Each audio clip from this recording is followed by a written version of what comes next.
The more that you can allow yourself to perceive life through the lens of neutrality, the easier life will become. And I'm going to explain exactly what I mean by neutrality. It's a slightly more advanced concept that I believe is from Buddhist tradition. I think it's taken from Buddha's teaching of the middle path, but I'm going to make it really simple. Neutrality is beyond duality. So, for example, the way that we typically perceive life is through the mind, and the mind lives in duality. It's either, oh my god, this is so amazing, or the this is the worst thing that could ever possibly happen. And we jump between these two extremes in our perception of life. Neutrality, or what the Buddhist teaching of middle path would look like, is ah, this is what's happening. See, it's the middle part. It's not attached to the high, it's not attached to the low. It's grounded, it's powerful, and it's just a watchful observer of what is happening. Observing like, ah, this is what's happening. And that doesn't mean that you have to be like emotionless and not get excited about life or not experience emotional pain. That's not what this is about at all. It simply means that you always stay connected, even when you're excited about something, or even when life is shit. You're still connected to that middle part, that observer, that presence. Oh, this is what it is. I'm aware of this. This is what's happening. There's a consistent watchfulness happening. That is neutrality. So this is what I mean when I said the more that you can allow yourself to perceive life through the lens of neutrality, the easier it will become. Why is that so?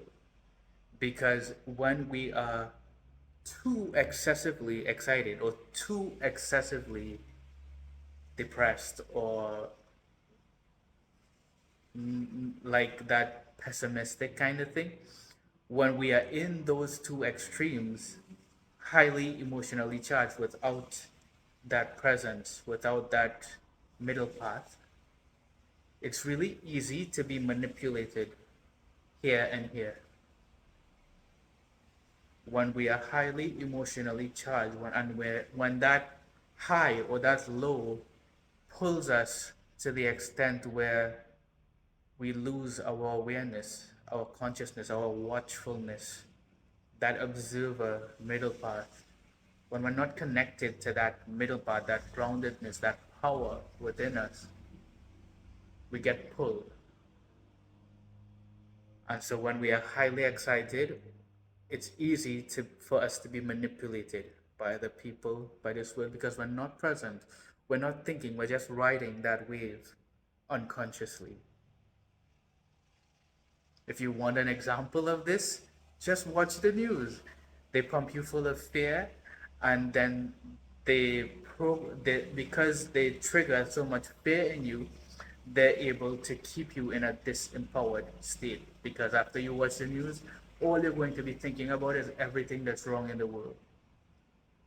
And so that cuts you off from, it keeps you trapped there, and it prevents you from seeing things as it actually is. It prevents you from seeing your power and all the things that are actually good in the world.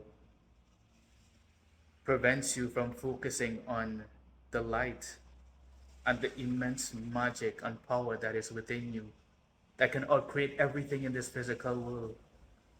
Yeah, no one ever teaches you about that, right? No one ever reminds you of the power, the divinity, the magic that courses through your veins,